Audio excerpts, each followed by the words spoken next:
Dear students, आज हम लोग कक्षा 11 विषय जीव विज्ञान में पादप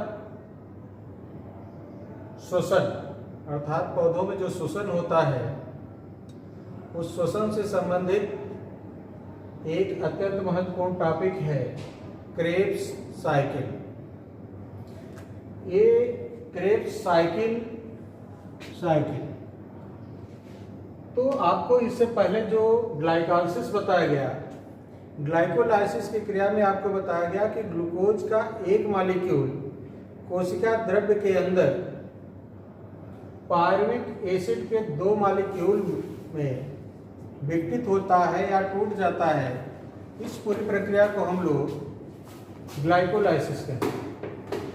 ग्लाइकोलाइसिस की क्रिया में जो पायरुविक अम्ल बनता है, अब ये पायरुविक अम्ल माइटोकॉन्ड्रिया के अंदर प्रवेश करता है, जहां पर इस पायरुविक अम्ल का एक चक्र में कंप्लीट विघटन होता है, जिसे खोजकर्ता के नाम के आधार पर क्रेब्स साइकिल कहा जाता है, या इसे दूसरा नाम देते हैं TCA cycle. TCA cycle try carboxylic acid cycle, try carboxylic acid cycle कहते हैं, या इसी को हम लोग साइट्रिक एसिड साइकिल भी कहते हैं। साइट्रिक एसिड साइकिल कहिए, ट्राई कार्बोक्सिलिक एसिड साइकिल कहिए, या इसे आप क्रेब्स साइकिल कहिए। क्रेब्स साइकिल के अंदर की क्रियाएं होती हैं वो कोशिका के माइटोकॉन्ड्रिया के अंदर मैट्रिक्स में होती हैं। इस परिवर्तन के दौरान क्या क्या बनता है, इसका अध्ययन हम इसमें करेंगे। तो ध्यान दें, जो ग्लाइकोलाइसिस की क्रिया से बना हुआ पायरुविक अम्ल है, वह पायरुविक अम्ल माइटोकॉन्ड्रिया में प्रवेश करता है।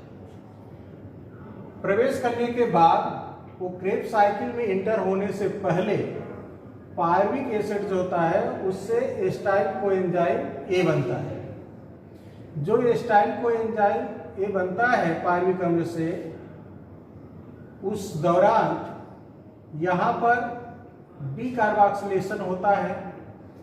एक कार्बन डाइऑक्साइड का मॉलिक्यूल यहाँ से बाहर निकलता है तथा यहाँ पर एक NAD2H का निर्माण होता है।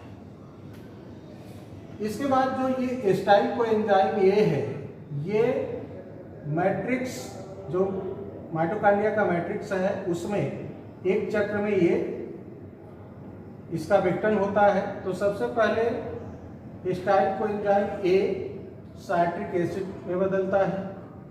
साइट्रिक एसिड से सिस एकोनिक एसिड बनता है। सिस एकोनिक एसिड आइसोसाइट्रिक एसिड बनाता है। आइसोसाइट्रिक एसिड से ऑक्जेलो एस्टिक एसिड बनता है। फिर ऑक्जेलो acetic acid alpha ketoglutaric acid बनाता है।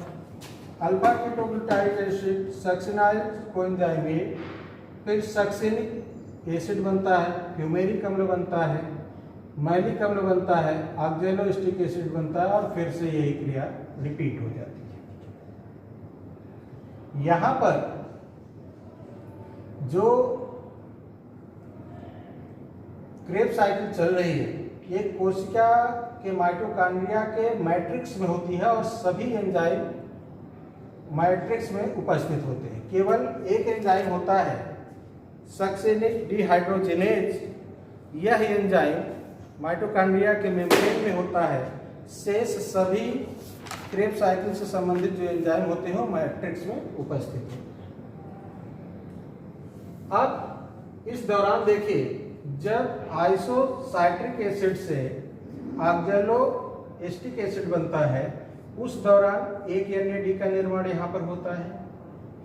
इसी प्रकार से जब अल्फा कीटोग्लूटारिक और सक्सिनाइल कोएंजाइम ए के परिवर्तन के दौरान एक NAD2H का निर्माण यहाँ पर होता है। सक्सिनाइल कोएंजाइम ए और सक्सेनिक एसिड के परिवर्तन के दौरान एक ATP का अणु यहाँ पर जनरेट होता है। सक्सेनिक कोएंजाइम ए से फ्यूमेरिक एसिड के मध्य FAD2H का एक मॉलिक्यूल जनरेट करता है, उत्पन्न होता है, और मैलिक एसिड और ऑक्जेलोएस्टिक एसिड के बीच भी यहाँ पर NAD2H का एक मॉलिक्यूल जनरेट करता है। आपको मैंने पहले बताया था NAD2H से एक NAD2H से ATP के 3 मॉलिक्यूल बनते हैं।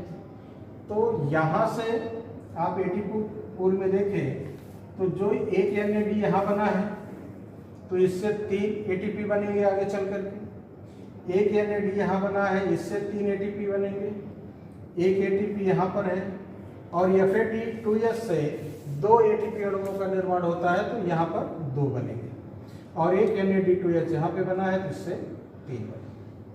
तो इस प्रकार से यहाँ जो क्रेब्स साइकिल है, इस क्रेब्स साइकिल में टोटल ध्यान रखिएगा 24 ATP अणुओं का निर्माण होता है, क्योंकि एक पायरुविक अम्ल से 12 का निर्माण होगा, और जब ग्लाइकोलाइसिस क्रिया होती है तो ग्लूकोज के एक अणु से पायरुविक अम्ल के 2 अणु बनते हैं। तो जब 2 अणु बनेंगे तो यहाँ पे देखिए 3, 3, 6, 3, 9, 2, 11 और 1, 12, टोटल ये कितने हैं? 12 बने हैं। लेकिन एक पायरुविक अम्ल के अणु के विघटन से 12 बने हैं क्रेब्स साइकिल में। अगर हम दोनों पायरुविक एसिड के अणु को मिलाएंगे तो 24 बनते हैं। तो कितने बनते हैं इसको ध्यान दें। तो ग्लाइकोलाइसिस की क्रिया में आपको बताया गया था कितने बनेंगे। ग्लाइकोलाइसिस की क्रिया में टोटल 8 ATP बनते हैं। इसके बाद पायरुविक एसिड से एस्टाइल कोएंजाइम ए के परिवर्तन के दौरान